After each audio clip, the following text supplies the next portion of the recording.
Let's welcome Santosh Vishwakarma from MACD. नमस्ते सबैजनालाई। के रे हामी कस्तो देखिन्छौँ त्यसले फरक पर्छ हैन, यानी कि लुक्स डु म्याटर हैन। म हल्का फुल्का इन्डियन जस्तो देखिन्छु हैन। म जब काठमाडौँमा सुरुमा आएको थिएँ तब एउटा भाइसित बसेर चिया बिहान गरेँ। 15 मिनट पछि भाइ भन्छ कि दाइ त क्या शुद्ध नेपाली बोल्नुहुन्छ। म नेपाली भएर त जान्दिनँ। कति वर्ष भयो नेपाल बस्न लागेको? मैले पनि मजाकमा भन्दै 23 वर्ष भयो भाइ। ओ भनेपछि त दाइ 7-8 वर्षको हुँदा नै नेपाल बस्न थाल्नु है। त्यसपछि मलाई यो थाहा भयो कि म हल्का बुढो पनि देखिन्छु हैन। जब सुरुमा आएको थिएँ काठमाडौँमा तब म अब गल्लीहरूमा अब हल्का डुलिरहेको थिएँ नि त। अब यो फेरि गल्ली फेरि एकदम धेरै के कहाँबाट कहाँ निक्लिने यो थाहा नै नहुने, यतिको गजाङ गुजुङ त मेरो क्रसको दिल नै थिएन होला। अनि चाहिँ म आइरहेको थिएँ, अनि एउटा दिदीले बोलाउनु हो हैन यहाँ आऊ भनेर। हेरा केटा मैले रत्नबारको बारेमा सुनेको थिएँ, तर मलाई थाहा थिएन कि काठमाडौँ यति ओपन माइन्डेड भइसक्यो है, बोलाइरहेछ। अनि गएको त कति दिन्छौ भाइ भने, यार यो त लास्टै ओपन माइन्डेड हो यार भनिरहेको त 1 किलो कपालको कति दिन्छौ?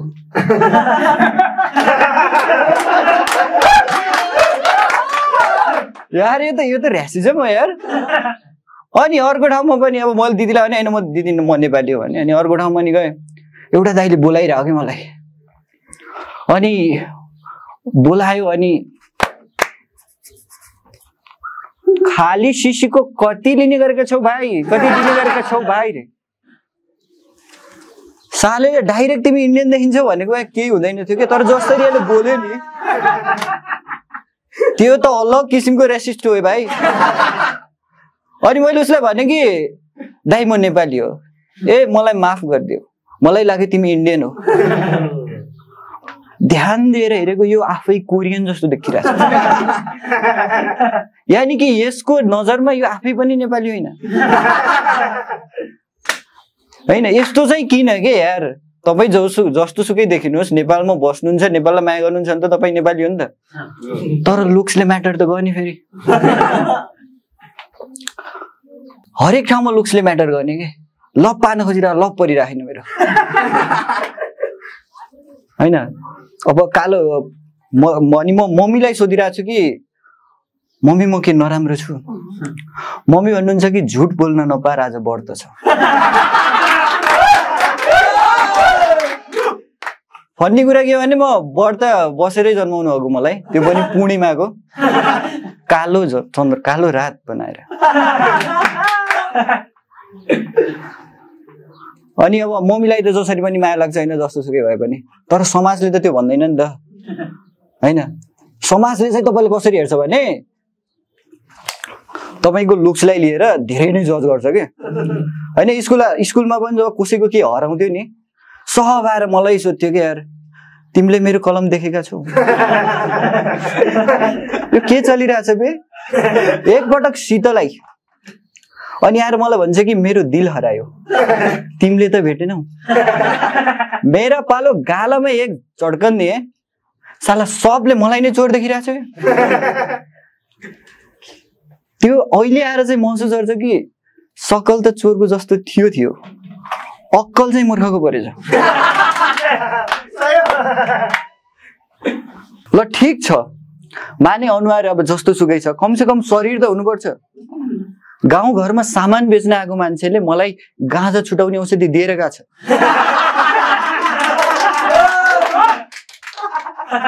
हैन। म भनिरहेको छु मलाई चाहिँदैन भाइ, लिनुस् न, तपाईँको लागि निशुल्क अरे। मतलब गजेडी त देख्यो भन्यो, सालेले साला गरिब पनि भनेन। म हस्पिटल गइरहेको छु, नर्स मलाई देखेर भन्छ कि शीघ्र पतनसँग सम्बन्धित शिविर पर्सिबाट छ।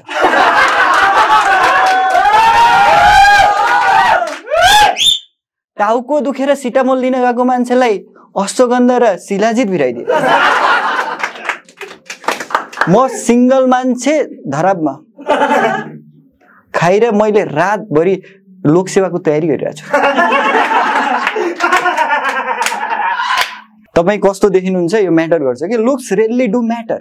अंग्रेजी मिलेन होला, भाषा पनि फेरि म्याटर गर्ने के। अंग्रेजी बोलिदिए भयो जे बोले पनि मन पराउँछ। म तिमीलाई माया गर्छु बकवास सुनिन्छ कि अहिले सिम्पिङ सुनिन्छ। I just want you how के रे कति कन्फिडेन्ट हो केटाको रे हैन। अनि चाहिँ के भयो भने एकपटक म गाउँ जाँदै थिएँ, मेरो छेउमा आएर बस्यो केटी। अब किनकि आजसम्म त कहिले बसेको थिएन, मलाई लाग्यो भगवानको संकेत हुनुपर्छ के होइन, राम्रो केटी थियो होइन। अनि चाहिँ केटीले चाहिँ अब फेरि बोली त्यस्तै हो, सोधिहाल्यो कि कहाँ जा रहे हो भैया, कहाँ जा रहे हो? मैले भने म्याग्दी। तो कहाँ से आए हो?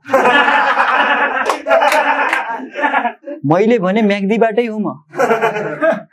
अनि त्यसपछि उसले भन्न थाल्यो कि ओ सरी दाई, मलाई त लाग्यो तपाईँ इन्डियन हो, मलाई माफ गरिदिनुहोस्, मान्छे हो कहिले काहीँ गल्ती त भइरहेको छ। मैले पनि होइन इट्स ओके बहिनी।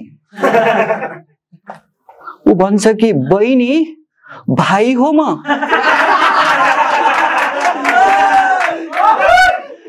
त्यस दिन थाहा भयो कि लुक्स हेरेर जज मैले पनि गर्दै। बाइ द वे उसको र मेरो फ्रेन्डसिप भएपछि चाहिँ, उसको नाम हो उदय हैन, र उदय र मेरो चाहिँ एकदम घनिष्ठै मित्रता छ अहिले चाहिँ। के अरे मित्रता भयो। त्यसपछि एकपटक के भयो कि उदय र म चाहिँ हामी गइरहेका थियौँ मोमोसम्म खान। अनि उदय भन्छ कि मैले भने कि उदयलाई म बफ खाँदिनँ। अनि उदयले भने कि म बाहुन भएर त खान्छु। मलाई त्यो पनि कुरा ठिकै लाग्यो हैन। अनि त्यसपछि मैले बफ खाइसकेपछि सोचेँ कि यो त विभेद हो। सिधा भने कि म बाहुन भएर त खान्छु, त कामी भएर किन नखाने? अनि मैले उसलाई भने हेर बाबु, यो जातले केही राख्दैन कि, त्यो व्यवहार हो मेन कुरो भनेको। जुन धारणा छ नि कि यो जातको भएर यो नगर्ने ऊ नगर्ने, त्यस्तो हुँदैन। या त सुकर्म हुन्छ या त कुकर्म हुन्छ। त्यो कुरा चाहिँ, यो कुरालाई उसले उदयले मनन गर्यो। त्यसपछि उसले यो जति पनि विभेद छ नि त्यसलाई हटाउनको लागि फेसबुकहरुमा पोस्ट गर्न थाल्यो, जसले विभेद हटाउन मद्दत गर्छ। उसले लागेको छ कि यो विभेद जति पनि छ त्यो सोशल मिडियाको माध्यमबाट हटाउँछु। जो अधिकांश अभियन्तालाई नै लाग्ने गर्छ। समाजमा जेसुकै होस् तर सामाजिक सञ्जालमा चाहिँ विभेद हट्नुपर्छ। अनि उसले चाहिँ त्यस्ता कहिले हालिरहेको छ, सँगै बसेको खाएको हैन। एक दिन यसले मलाई काम दिलाइदियो यार, आरनको खाना उखिलाइरहेछ अनि पोस्ट गरिरहेछ कि केही पनि हुँदैन यो जातपातमा, सबैभन्दा ठुलो मानवता भनेर। हो कुरा सही हो, उसले हरेक पटक पोस्ट गरिरहेछ। एक दिन घरबाट फोन आयो बुवाको कि बुवा भन्नुहुन्छ कि तँलाई धर्म बेचुवा, अनि फोन राखिदिनु भयो।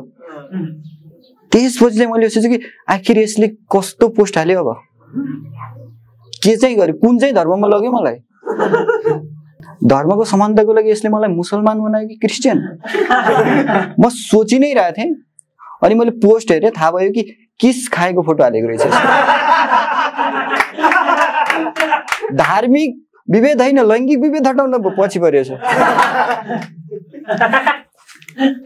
अनि मैले उसलाई सम्झाएँ यो के गरेको भाइ, ठिक छ म तेरो भावनाको कदर गर्छु, त यस्तो छस् म माने, तर म त त्यस्तो छैन नि त।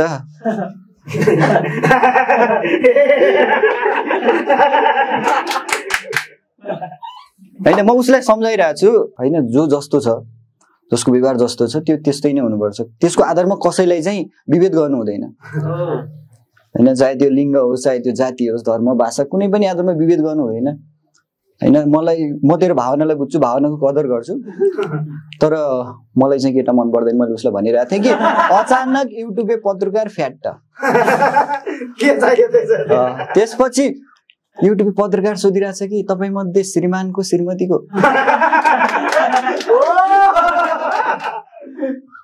पहिलो कुरा यहाँ भाले जुदाईको खेल हुँदैछ।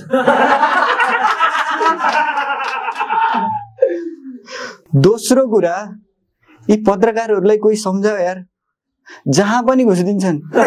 कुनै दिन यिनीहरूको टोयलेट खाली छोडिदिनु पर्छ, यिनीहरू त्यहाँ पनि आउँछन् भन्न कि यो कुन टाइपको हगाई हो रे दाजु होइन।